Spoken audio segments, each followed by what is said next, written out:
Good morning. My name is Kenneth Poole. My co-presenter is Amy Tang. We're here with Verisk Analytics. We're both currently associates of the Casualty Actuarial Society and members of the American Academy of Actuaries.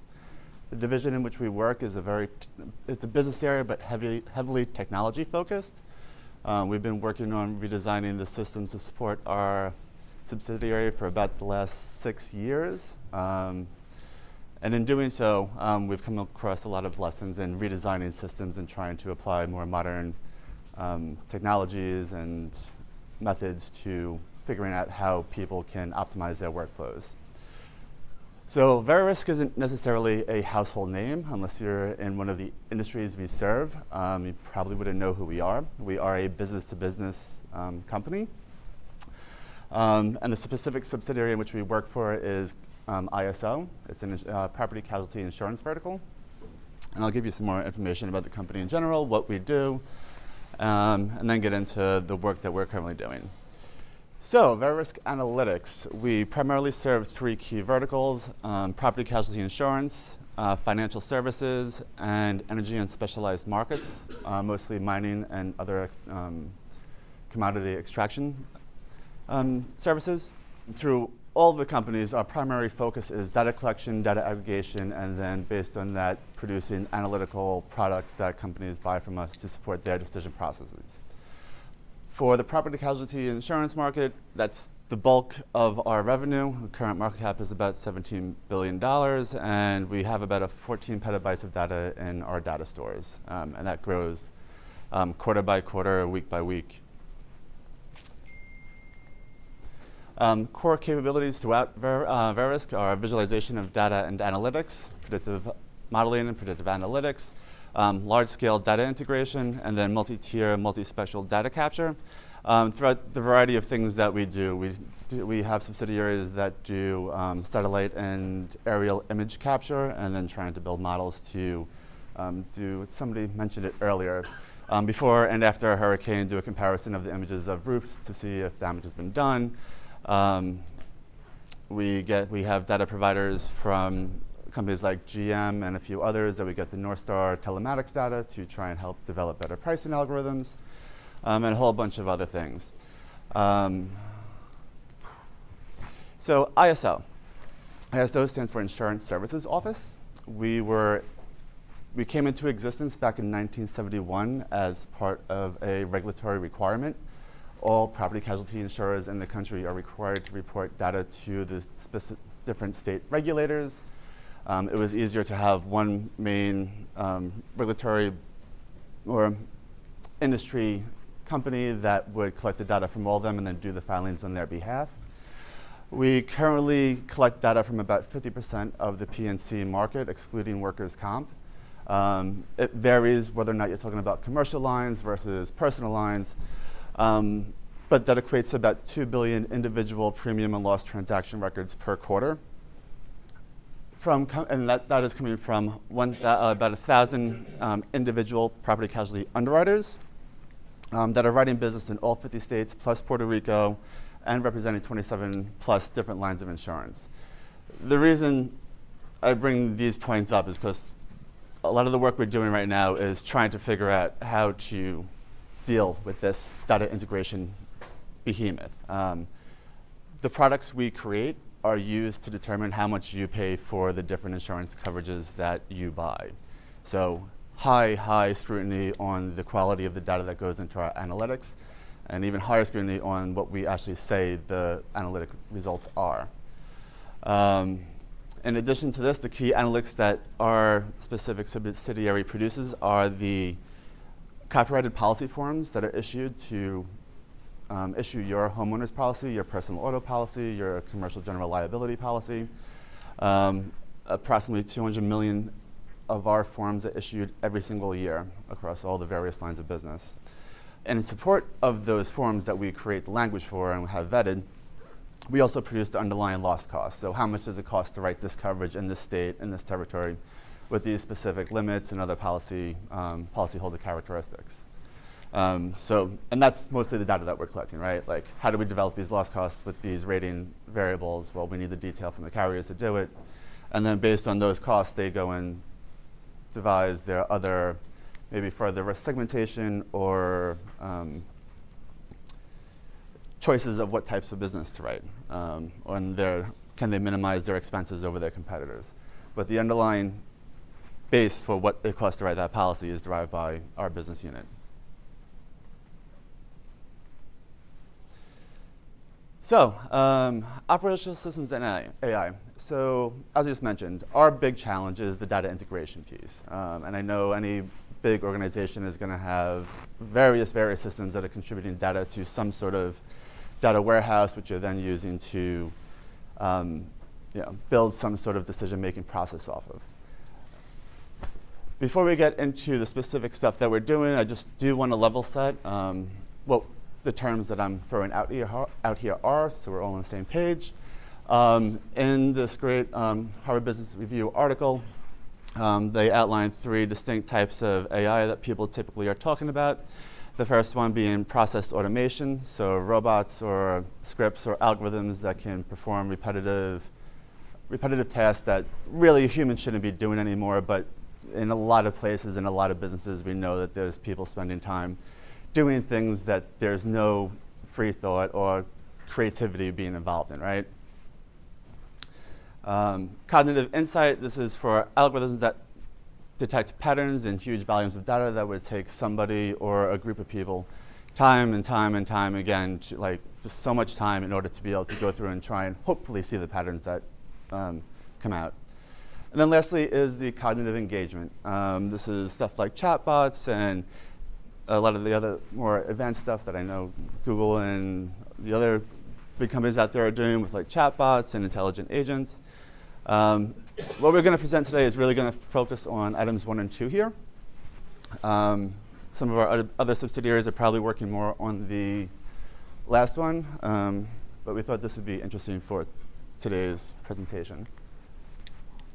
So, main things that we are my group or my team is most responsible for is making sure that the quality of the data that goes into our analytics is of sufficient quality to not get us in trouble.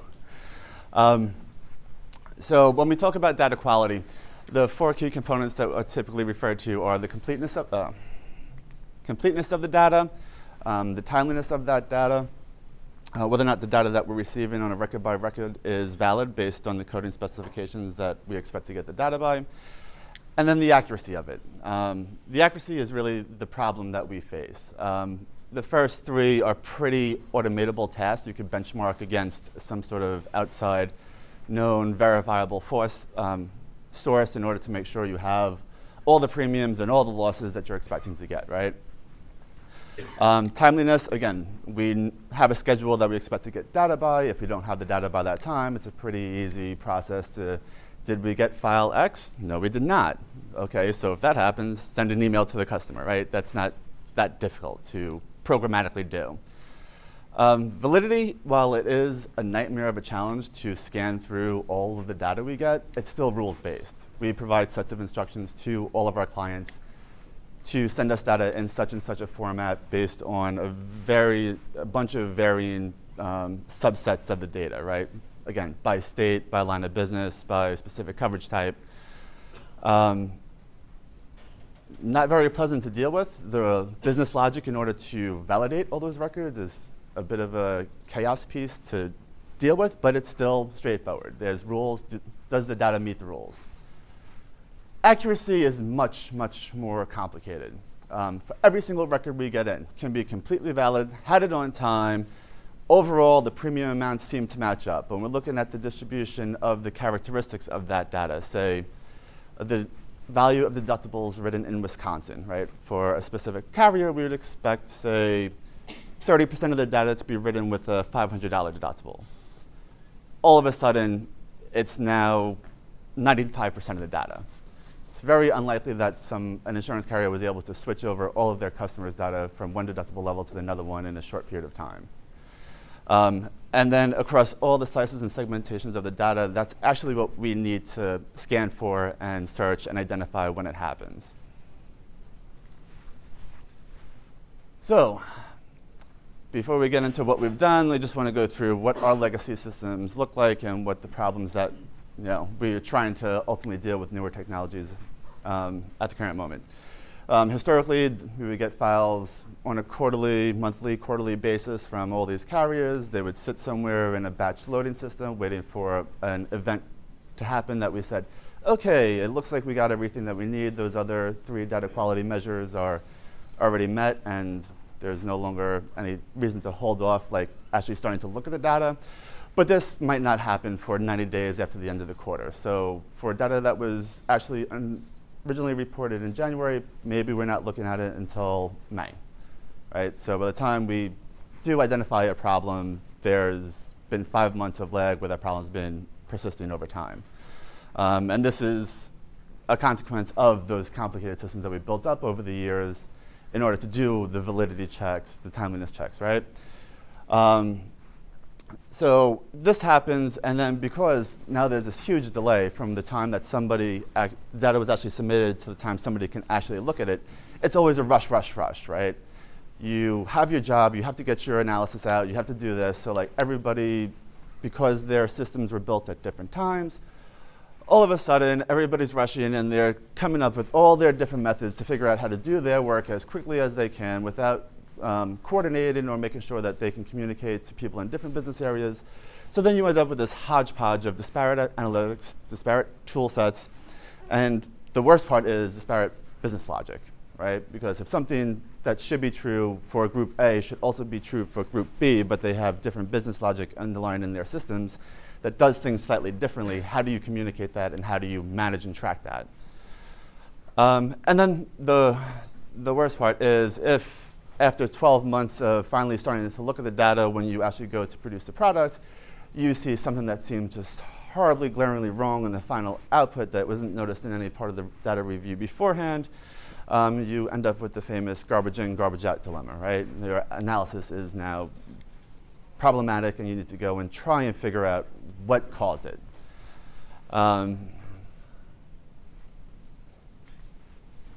So in working through this problem, we look at the technologies, we look at the algorithms available and what we could do, what we could program. But that's not just a piece of redesigning a legacy system, right? There's tons and tons of people involved in these workflows that their workflow is based around the system that they know and they built their work around. So we need to consider both things simultaneously. So for the data system, the main thing, and this is what the tech stack is doing, is it needs to generate information that answers the most important questions first. Program things in such a way that I can produce some sort of summarizable information that'll tell the people that need to look at it, right? Pretty straightforward. Everything needs to be automated. It can't be waiting for somebody to push a button. We can't let other people's workflows interrupt what the process does. So everything needs to be automated, which means it needs to be based on events that happen, and then once that events happen, triggers kick off and through a subsequent set of processing. And the goal of the system should be not to replace the humans, because this data quality work isn't really replaceable. Like, what might seem like a data quality problem might actually be a change in the carrier's book of business, right? They bought a company, they did something else changed. We need to understand that. So we also need to make sure that whatever type of predictive modeling or mechanism we're using in order to generate all these analyses can be fully explained. So then that's great. We can do all these things with our vision in mind and say, okay, we built you this great thing. That's great. Here, have fun. Go to town. But we don't really, then we need to go and address the workflow. How do people interact with this system? How does it really help them? How do we convince them that this is going to make their life better? So one thing is just standardization. If we can do something in such a way that when we talk about something, we know that everybody's talking about the same thing. We're all on the same page. And this is really like one of the biggest things that we continuously fight for, is like having a single source of truth for our business logic. The data is the data that comes from an external source. The business logic is internal. We need to make sure everybody is on the same page as to what X means, right? A great example is if you're looking at sales data from two different systems in your company. One is pre-tax, one is post-tax, but they both just say sales amount. and people in the different areas talking about the same thing, but actually referring to different things, right? Trying to minimize that problem as much as possible.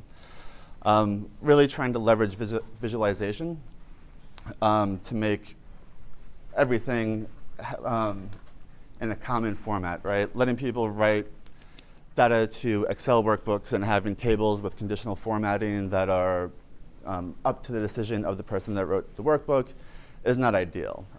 So instead, like common visualization methods and systems to present the results of data. So when we talk about something, it's all on the same page. And then also integration, making sure that the results of every analysis is tied to some sort of action that we expect to happen, and continuing the stream of individual processes that we expect to go forward. All right, so our target architecture for what we've been building is basically we have systems that scan our file servers where files are expected to come in. It looks, the file shows up, it checks that file against a whole bunch of other systems, makes a decision as to whether or not this file is ready for analysis, right? Is it complete? Do we expect to get another file? Do we expect anything else to happen before we go and run our analysis on it, right?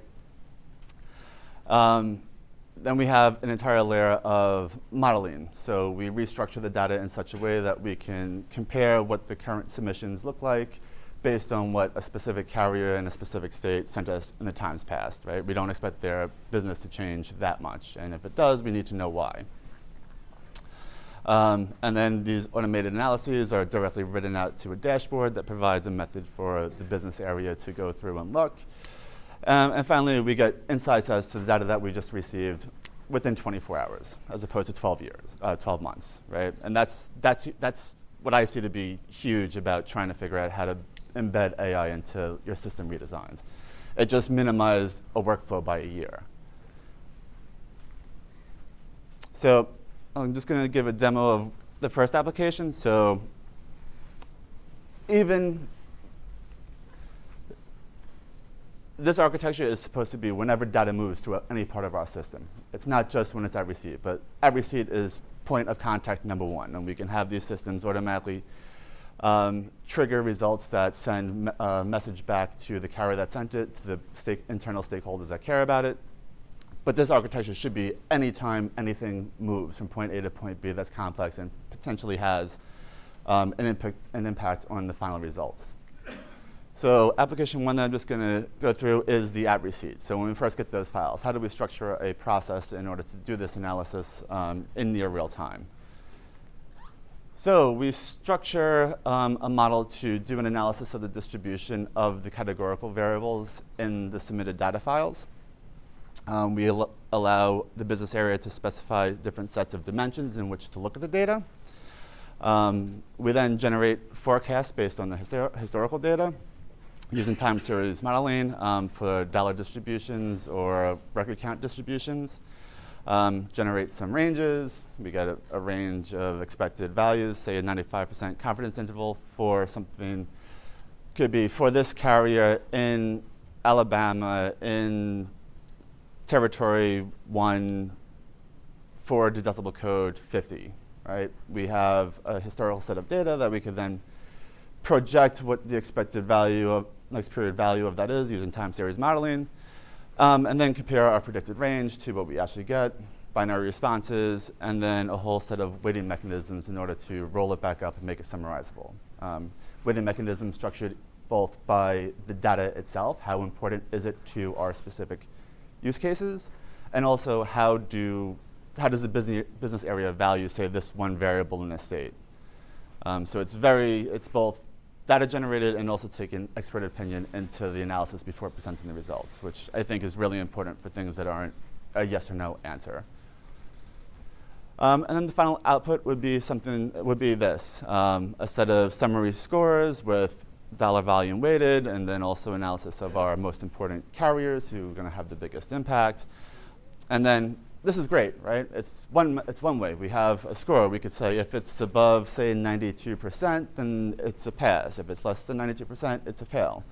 But that's not enough, right? That's not enough. We can't just say your submission is bad to a carrier. We need to say your submission is questionable because of X. So of course we need to provide drill down details into the deepest level where the analysis was performed. But it also needs to be straightforward enough that the carrier can a business analyst or the carrier would be able to follow through the logic of what the algorithm did.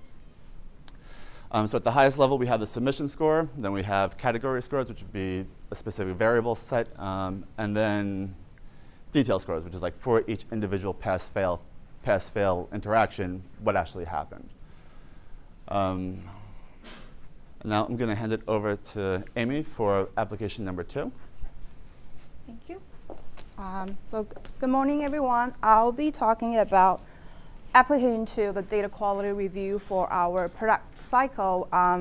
We'll talk about how we attempt to leverage AI, modern technology, in our data quality review process, and how we gain cognitive insights from those data analysis.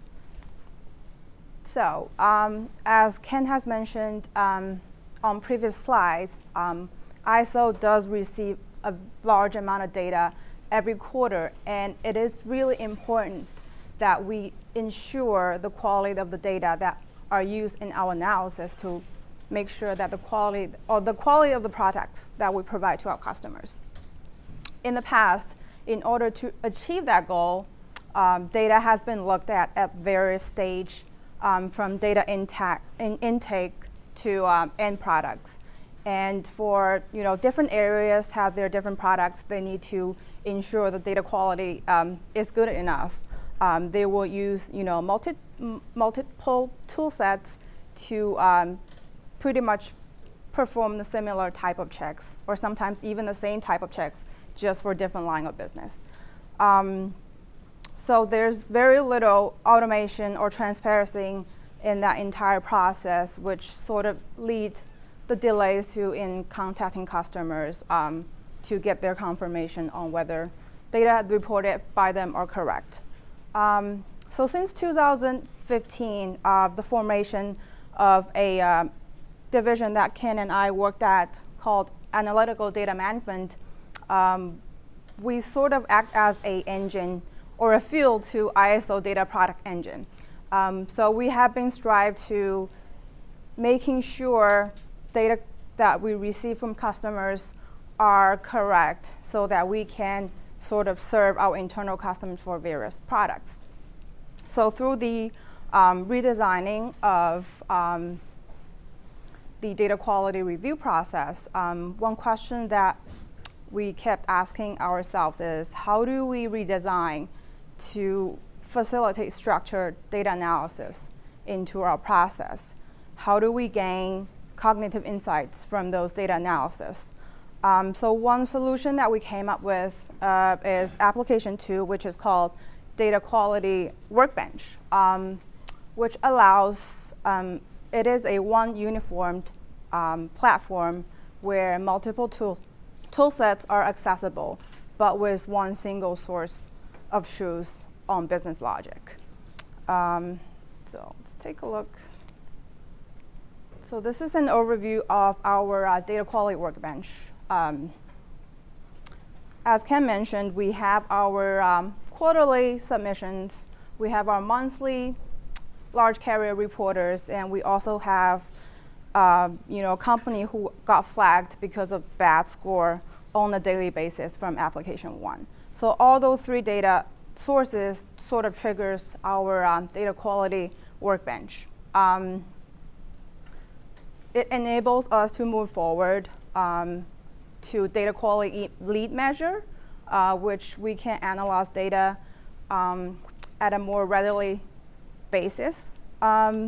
I'd say that application 1 works as a front line, where it sort of gives the company a bad score when they're not reporting reasonable data. Application 2 takes up another level where we are able to look at data at a more granular level. And it also set up so that we can work with both raw reported data and process data, which means that we apply sort of mappings and filterings for different purposes of analysis that's needed. Oftentimes, you would see cases where Raw data report, it looks fine. It didn't, alert any sort of data quality issues. But then when we get to mapping process or filtering, we realize that there is unreasonability resides in the data. So data quality Workbench helps in that sense where we're able to look at process data and raw data. It also provides sort of a standardized procedure where a level of consistency is maintained, yet you have flexibility around the workflows. Let's see. All right, so I'm going to go over 2 examples that we had they're like multiple checks that we have in our data quality Workbench review. One being the loss without premium check. So insurance companies send us premium data, loss data separately. And when a loss occurred, you would always expect a matching premium coming from the premium data set. But that's not always the case. It could be due to misreporting from their system or miscoding when they submit the data to us. But it is important that we always make sure that we have a matching premium and loss. So this tool or visualizing dashboard enables us to first flag any sort of carriers who had a problem with this loss without premium, and allows us to go into sort of specific level in terms of like what variables that they reported wrong that have caused this mismatch and what year. As you're able to drill down to specific level, this bottom graph right here, you're able to see at what stage or what exactly is causing the mismatch from the premium side and the loss side. The great thing about this dashboard or automatic flags is that it helps analysts to be able to focus on what's most important. And also, they're able to drill down to specifics without leaving the screen. What happens in the past is like they have to go onto different tools. They have to go into like mainframes to get data details so that they're able to carry on further analysis. But Data Quality Workbench has provided the ability where they are able to see everything that they need to complete the analysis within one screen. So another thing I wanted to talk about is the claim ID, loss claim ID. So when company report loss data to us, one important variable that we would need in many further analysis in our products is claim ID. And oftentimes you would see company changing patterns in reporting their claim ID due to misreporting, or they had a data system change on their end. But that would cause a problem in our further analysis, because for one loss occurrences you would expect, or one loss event you expect one consistent claim ID carry through over time. So if there is a change for the same type of loss event, you would see 2 different claim IDs, which are actually meant for the same loss event. It's going to cause complications when we do loss frequency reviews, when we look at our loss development triangles. So a tool is set up to catch those type of problems where analysts can go in and look at one occurrence ID versus another occurrence ID from quarter to quarter. They will be able to drill down to individual patterns, just like you can see on the screen where you have your loss date and you have your claim ID from different quarters. If there has been a change or pattern, it can be easily spotted.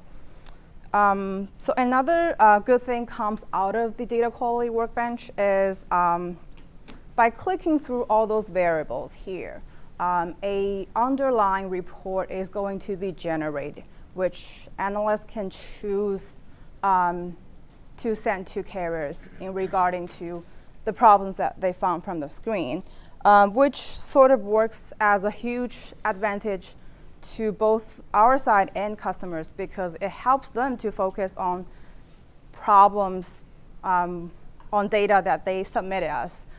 We're providing all the details that they would need so that they can just look at the report that we send and go directly into their system and make the change or confirm data reported as correct. So, what are the operational gains that we have benefit from this data quality workbench? Acceleration, as we talked about on previous slides, we are now able to review data upon time of receipt, which saves a lot of waiting time that we used to have in the past. That sort of moved out our production review cycle a lot, in a sense. Automation, automatic triggers starts when data gets into the data quality workbench. You have automatic flags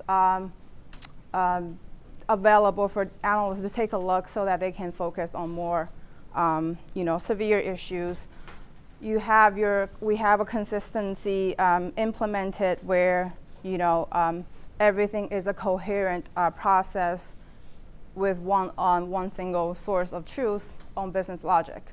But it also enables line-specific checks when it's needed. After hitting acceleration, automation, consistency, I would say efficiency is sort of a bonus gain where people don't have to spend a lot of manual work to finding the problem. You have problems readily presented to them so that they can sort of do other analysis to making sure where the root cause of the problem is. So to conclude our presentation today, we would like to share a few lessons learned and ongoing challenges with the process of redesigning our legacy system. So what we've talked about so far, we will consider just the quarter of the equation, as we have to get people to use the system. And we run into obstacles in that area because people don't always like changes to an extent where people are sort of protective of what they know. I guess it could be just like common concerns when like AI is first introduced to the real business world, is that people fear that AI is going to replace their job, which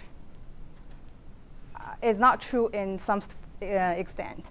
So it's important to get people's willingness to know what our new systems look like and how they can benefit, how their workflow can be benefit from that. I have to say we have achieved tremendous gains from those new implemented systems where we had to implement for 2 lines of business, and we've got great feedbacks from both stakeholders and companies because we are able to reach out to them in a timely manner.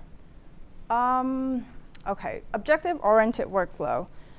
So when we're talking about doing data quality analysis, how it was done in the past is sort of task-focused. For example, you would, for one area, you would look at a frequency trend report, and you're trying to gauge whether it's reasonable for type of frequency indication that you're looking at. And then you are going to drill down to the root cause of it, which could be a misreporting in claim ID. So you spending all the time going through all the steps to get where you are, where our data quality workbench is sort of a objective-oriented, where it would directly look at things that would represent a certain type of business constraint. For example, claim ID, and it will ties into various areas that the claim ID is going to feed. So I guess that's a very good benefit coming out of the data quality workbench. The last but not least, the implementation challenges, meaning that whenever we have a design of a system, we have to work closely with IT to have the actual implementation.